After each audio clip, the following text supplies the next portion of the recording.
Hi all, this is a lesson on the price floor section of 2.7, the role of government in microeconomics. First, a definition. Price floors are a government-imposed minimum price for which a good or service can be sold. Please don't confuse this with a price ceiling, which is the maximum price. Now, the diagram.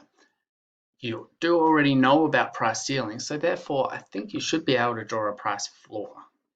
So I want you to draw the price floor and also show the effects on quantity supplied, quantity demanded. Okay, just pause now and do that. Excellent. It should have drawn something like this. Price floor above equilibrium, and we see the quantity supplied greater than the quantity demanded, which means that there is a surplus. We know that the price mechanism wants the market to reach equilibrium at PE, QE, and that producers have an incentive to lower the price to clear the surplus, but the price just can't come down through that floor. So the overall effect is that we get a higher price and a lower quantity. Now, let's look at a typical market where a price floor is imposed, the market for low-skilled labor. In this market, the workers are actually the producers, and the businesses are the ones who buy the low-skilled labor, so they represent the demand curve, workers represent supply curve. Now, why would the government want to impose a price floor in this market? Well, what if the equilibrium price in the free market, where demand meets supply, was $5 an hour? Many would agree that that's just too low of a wage to live on in Australia. Governments do want workers to be able to live, so they set a price floor above the equilibrium price. In Australia, this is just under $20 per hour for an adult. What's the effect of this? Well, at this price, the businesses, they only want to buy Q floor quantity of labor because law of demand, price goes up, don't want to buy as much. Now, this means that there is unemployment. So there's extra unemployment. So there's all these people that would have been employed at the free market price who are now no longer employed at the floor price. Now, businesses, they're the consumer, and this is their consumer surplus in the free market.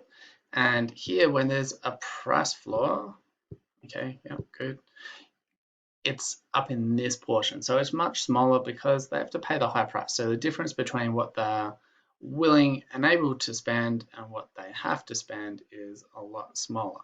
They have to pay the higher wages. That means higher costs for businesses. Now, producer surplus. We know about this a bit already, so I want you to pause now and I want you to put it in the producer surplus for the free market and also see if you can put in the producer surplus for the market with this price floor intervention in. Okay, so here's the price floor on the free market. I think that should have been pretty straightforward for everybody. But over here, it's a little more complicated because I guess it's no longer a triangle. So the difference between what producers are willing and able to sell their labor for and the price that they sell it for has increased, but there is now a lesser quantity because the consumers, the businesses, only want to buy this much. So we get this sort of shape involved.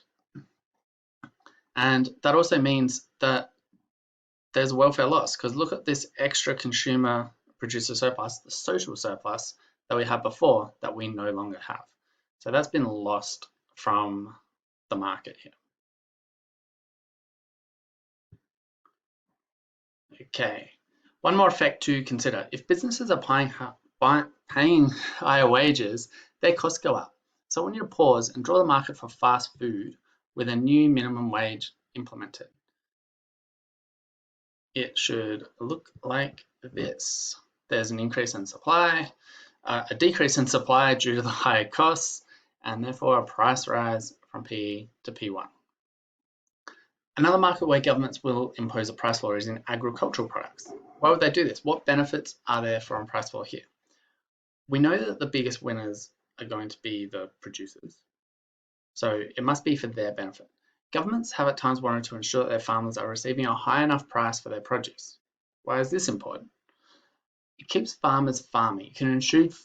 It can ensure food security for a nation. It can also help in minimizing the fluctuations in prices that are likely to occur in agricultural industries.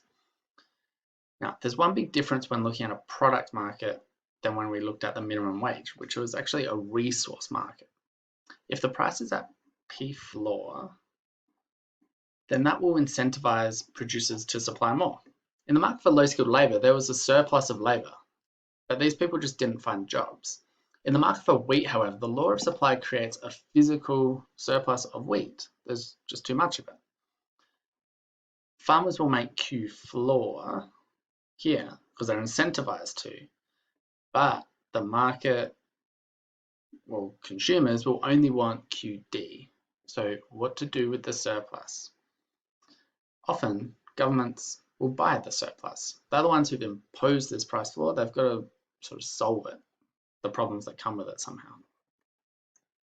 They will buy that entire surplus, this area here. You can see this is a huge cost to the government and therefore society because there's opportunity costs. What else could the government have bought with all this money? Once the government have bought the surplus, then what? They've got to do something with it. One method that has been used is what we call dumping. We'll learn about this later in the course, but it's selling it overseas at a low price to try to recoup some of the costs that they've incurred in buying this surplus. That seems like a good idea until you think about how other countries will react. What's going to happen to their wheat industries when they're flooded with cheap imported wheat? Dumping is essentially seen as a bit of a dick move, and trading partners will retaliate against it. This could be done by raising tariffs, the taxes on their imports, and the country dumping will have higher taxes put on their products, and that will render some of their industries uncompetitive internationally. Another form of dumping is to give it as aid to developing countries. This sounds good. Starving people, free wheat, they're going to get fed. But it's actually not quite that simple, unfortunately. Giving aid like this has the effect of killing the local agricultural industry as they just can't compete with free. This makes them dependent on the aid, and this doesn't really present itself as a solution to poverty. Another thing that governments can do is to store the wheat. Maybe they can use it in the future. This, of course, is extremely expensive, and it's also going to be unsustainable if there are constant surpluses year after year. The final option is they could simply destroy it. Either way, it can be seen that there's a substantial opportunity cost for governments when they set a price floor. They must carefully consider whether the costs to do this outweigh the benefits. Okay, there it is. Make sure you know and understand this content before class. Thank you.